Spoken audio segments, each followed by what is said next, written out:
ఒక్క నిమిషం సార్. ఏంటి సార్, పోలీసుల భద్రత 1000 మందితో కల్పించారా? వాస్తవంగా ఎస్పీ గారు 1000 మంది భద్రత కల్పించిన మాట వాస్తవం. కానీ 900 మందిని ఆ ప్రోగ్రాంకి రాకుండా మొత్తం కూడా ఎన్ఎస్ గేట్ దగ్గర, చెన్నై కొత్తపల్లి దగ్గర, రాఫ్తాడ్ దగ్గర రోడ్లకు అడ్డంగా బారికెట్లు పెట్టి అక్కడికి రాకుండా చూడటంలో చూసిన భద్రత, హెలీప్యాడ్ చుట్టూ ఒక విఐపి వస్తున్నప్పుడు హెలీప్యాడ్ దగ్గర భద్రత ఉండాల్సిన అవసరం లేదా? కేవలం 30 మందిని హెలీప్యాడ్ దగ్గర పెట్టారు. అదే విధంగా ఏదైతే చనిపోయిన లింగమయ్య కుటుంబం దగ్గర 50 మంది పోలీసులు పెట్టారు. మిగతా వాళ్ళని మొత్తాన్ని ఎక్కడ వాడారు? ప్రోగ్రాంకి జనాలు రాకుండా పెట్టడం కోసం వాడారు. ప్రోగ్రాంకి జనాలు రాకుండా ఆపడం మీద పెట్టిన శ్రద్ధ, ప్రోగ్రామ్ ఎలాంటి అవాంఛనీయ ఘటనలు జరగకుండా చేయడంలో మాత్రం ఎవరికి లేదు. మళ్ళీ దాన్ని కూడా జగన్మోహన్ రెడ్డి గారి మీద, కురబా లింగమయ్య చచ్చిపోయిన మాట వాస్తవమా కాదా? కురబా లింగమయ్య హత్య గావించబడిన మాట వాస్తవమా కాదా? కురబా లింగమయ్య కంటే ముందు కూడా ఆళ్లగడ్డలో మొన్న 6వ తారీఖు ఇందూరు ప్రభాకర్ రెడ్డి మీద, ఇందూరు ప్రతాప్ రెడ్డి గారి మీద హత్యాయత్నం జరిగిన మాట వాస్తవమా కాదా? పాశవికంగా దాడి జరిగిన మాట వాస్తవం కాదా? చేసింది టీడీపీ వాళ్ళు కాదా? అదే విధంగా సార్, ఏదైతే గత ఏడాది ఆగస్టు ఏదైతే శ్రీశైలం నియోజకవర్గంలో సీతారాంపురం ఏదైతే మహానంది మండలంలో పసుపులేటి సుబ్బారాయుడు అనే ఆయన్ని చంపేసిన మాట వాస్తవమా కాదా? మీరు చెప్పండి. చంపేసిన మాట వాస్తవమా కాదా? మరి ఇది అరాచకం కాదా? తప్పు కాదా? ఏదైతే రాజ్యాంగ ఉల్లంఘన కాదా? సార్ గమ్ముగుండండి, మీరు మాట్లాడినంత సేపు కామ్ గా ఉంటా ప్లీజ్. దయచేసి మందికి పైగా టీడీపీ గమ్ముగుండండి, మీరు నోట్ చేసుకోండి. మీరు ఎంతసేపు మాట్లాడినా నేను కామ్ గా ఉన్నాను. దయచేసి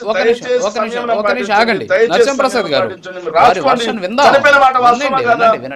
అదే విధంగా గుంటూరులో ఏదా సామిరెడ్డి గారి మీద విచక్షణారహితంగా రాడ్లు తీసుకొని కొట్టి చచ్చిపోయాలి అని చెప్పి వదిలేసి వెళ్ళిపోతే అతన్ని హాస్పిటల్లో చేసిన తర్వాత ఇప్పటికీ రికవరీ కానమాట వాస్తవమా కాదా? మీరు చెప్పండి. ఇవన్నీ అరాచకాలు కాదా? ఇవన్నీ కూడా శాంతి భద్రతలు కంట్రోల్లో ఉన్నట్ట? వాటి గురించి మా పార్టీ కార్యకర్తలను చంపేస్తా ఉంటే, మా పార్టీ కార్యకర్తల్ని ఏదైతే ఇబ్బంది పెడతా ఉంటే, దాడులు చేస్తా ఉంటే, మా పార్టీ కార్యకర్తల యొక్క ఆస్తులు నాశనం చేస్తా ఉంటే, అదేవిధంగా మా పార్టీ కార్యకర్తల మీద విచ్చలవిడిగా ఏదైతే కేసులు పెడతా ఉన్నారో ఇవన్నీ కూడా జగన్మోహన్ రెడ్డి గారు అడిగితే తప్పైపోతుందా? జగన్మోహన్ రెడ్డి గారు మాట్లాడిన మాట ఏంది? వాళ్ళ బట్టలు ఇప్పి కొడతా అని చెప్పారా? పోలీసు బట్టలు ఇప్పిస్తా, చట్టం ముందు నించోబెడతా, దోషులుగా నిలబెడతా అన్నారు కానీ వాళ్ళు కొడతా అని చెప్పారా? ఏదైతే ఇంతకుముందు అచ్చెన్నాయుడు గారు మాట్లాడినట్టు ఏం దెంగి తినడానికి వచ్చారని మాట్లాడారు జగన్మోహన్ రెడ్డి గారు పోలీసుల్ని. అప్పుడు ఆంజనేయ రెడ్డి లాంటి వాళ్ళకందరికీ సుమతి శతకాలు అవన్నీ ఈ రోజున అవ్వడం కాదు, 0.2% ఓటోలు వీళ్ళు కూడా మాట్లాడతారు. వేరే వాళ్ళతో పొత్తులో ఉంటే తప్పిస్తారా అని వాళ్ళు. ఆ రోజు అచ్చెన్నాయుడు గారు పోలీసుల్ని దెంగి తినడానికి వచ్చారా అన్నప్పుడు ఏమైపోయిందా మీ మేధావితనం? ఏమైందా పోలీసులందరినీ కూడా తరిమి కొట్టండి అని చెప్పి చంద్రబాబు నాయుడు గారు మాట్లాడినప్పుడు ఏమైంది మీకు పోలీసుల మీద ప్రేమ? పోలీసులను కట్రాయల మీద నించోబెడతా అని చెప్పి లోకేష్ గారు మాట్లాడినప్పుడు ఏమైందా పోలీసు సంఘాల మీద మీ ప్రేమ? ఎక్కడ పోయింది? ఆ రోజు మాత్రం కిక్కురు పడకుండా ఉంటాయి. ఎందుకంటే మనకు నచ్చిన వ్యక్తి మాట్లాడితే సమ్మగా ఉంటది. కానీ ఇక్కడ కడుపు గాలి, కార్యకర్తల ప్రాణాలు పోయి ఒక పక్క కార్యకర్తలందరినీ కూడా అక్రమ అరెస్టులు చేస్తా ఉంటే మాట్లాడితే మిమ్మల్ని చట్టం ముందు దోషులుగా నిలబెడతామంటే, బట్టలు ఇప్పించేస్తాం పోలీస్ బట్టలు అంటే అందరికి బాధలు వచ్చేస్తా ఉన్నాయి, అందరికి ఆడ నుంచో వస్తా ఉన్నాయి. ఇంకో మాట అండి, పరదాలు ఏమయ్యా అసలు దౌర్భాగ్యం ఏంటంటే సార్, ఈ రాష్ట్రంలో మీడియా సంస్థలకి, మీడియా జర్నలిస్టులకి, అదే విధంగా అధికార పార్టీ ఏదైతే పార్టీల నుంచి వచ్చే అధికార ప్రతినిధులకి ప్రోటోకాల్ ఎలా ఉంటుందో కూడా తెలియదు. ఒక ముఖ్యమంత్రికి భద్రతా ప్రోటోకాల్ రూల్ బుక్ ఏముంటది, ఓ ప్రధానమంత్రికి భద్రతా ప్రోటోకాల్ రూల్ బుక్ ఏముంటది, ఓ మంత్రులకి భద్రతా ప్రోటోకాల్ రూల్ బుక్ ఏముంటుందో తెలియదు. పరదాలు మరి మొన్న చంద్రబాబు కలిగించిన భద్రత లాగా మా ఊరు పక్కనే, మా ఊరు కొత్త చంద్రబాబు గారికి ఇచ్చిన మర్యాద రిలయన్స్ ఆగండి సార్, ఇది వీళ్ళతో సమస్య ఇదే. ఆగండి, సేపు తట్టుకోండి. మేము ఇంతసేపు ఆగినా కదా, అరగంట ఆగినా కదా. పీసీపల్లిలో కనిగిరిలో మొత్తం పరదాలు వేసి, బారికెట్లు వేసి, టెంట్లు వేసి, స్పెషల్ హెలికాప్టర్ వేసుకొని ఎందుకు వెళ్ళారు సార్ లోకేష్ గారు? ఏ హోదాలో వెళ్ళారు? ఏ హోదాలో మంత్రికి ఆ స్థాయిలో ప్రోటోకాల్ కల్పించారు?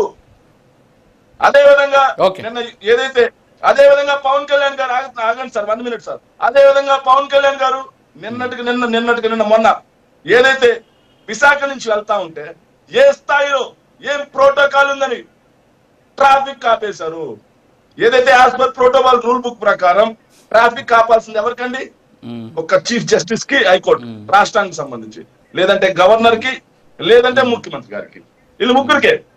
మరి ఏ హోదా ఉందని, ఏ ప్రోటోకాల్ ఉందని ఆపేస్తే 30 మంది పిల్లలు స్టూడెంట్స్ కనీసం ఎగ్జామ్ రాయడానికి కోల్పోవాలి.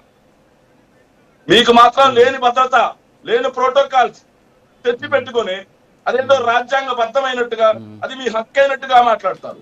అవతల వాళ్ళు భద్రత కల్పించుకుంటే పరదాల చాటును వస్తున్నారు, భయపడి వస్తున్నారు. ఇది మీరు మాట్లాడే మాటలు. నిన్న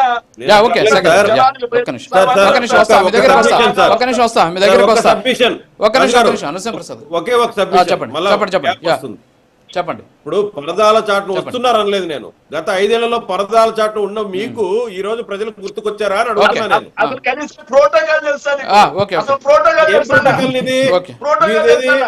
పొంగునూరు పర్యటనలో మా ముఖ్యమంత్రి గారికి, మా మాజీ ముఖ్యమంత్రి గారికి కల్పించినట్లా అదేనా? రాళ్ళు రువేరే అదేనా? ఆ స్థుతులు అదేనా మీరు చెప్పబోయేది? మీకు చేస్తే సమాధానం చెప్పు. నీకు అన్ని తెలుసు అని కూర్చుంటా. చంద్రబాబు గారి మీద ప్రవర్తించిన చూపించినా ఈ రాష్ట్రంలో ఉండలేరు. నరసింహప్రసాద్ గారు ఆయన ఒక క్వశ్చన్ అడుగుతున్నారు, ఆన్సర్ చెప్పండి మీరు. మీకు అసలు ప్రోటోకాల్ తెలుసా? గత 5 ఏళ్లలో కూడా ప్రోటోకాల్ ఎంత అద్భుతంగా ఫాలో అయ్యారు కూడా చూశారు. దానికి ఆన్సర్ చెప్పండి నరసింహప్రసాద్ గారు. చంద్రబాబు నాయుడు గారికి భద్రత ఏ రకంగా కల్పించాము? ఒక్క నిమిషం ఆపండి సార్, ఆపండి ప్లీజ్. తాతోజీ నాగేంద్ర గారు గుడ్ మార్నింగ్. ఒక్క నిమిషం ఆగండి ప్లీజ్ సార్. ఒక్క నిమిషం ఆగండి ప్లీజ్. ఆగండి ప్లీజ్. నరసింహప్రసాద్ గారు, శేఖర్ రెడ్డి గారు ఒక్క నిమిషం.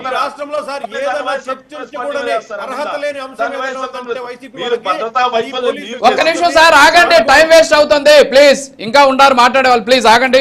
తాతోజీ నాగేంద్ర గారు గుడ్ మార్నింగ్ సార్. ఏంటి సార్ మరి ఏంటి అసలు ఏంటి ప్రోటోకాల్? ఏంటి ప్రోటోకాల్ కూడా లేదు.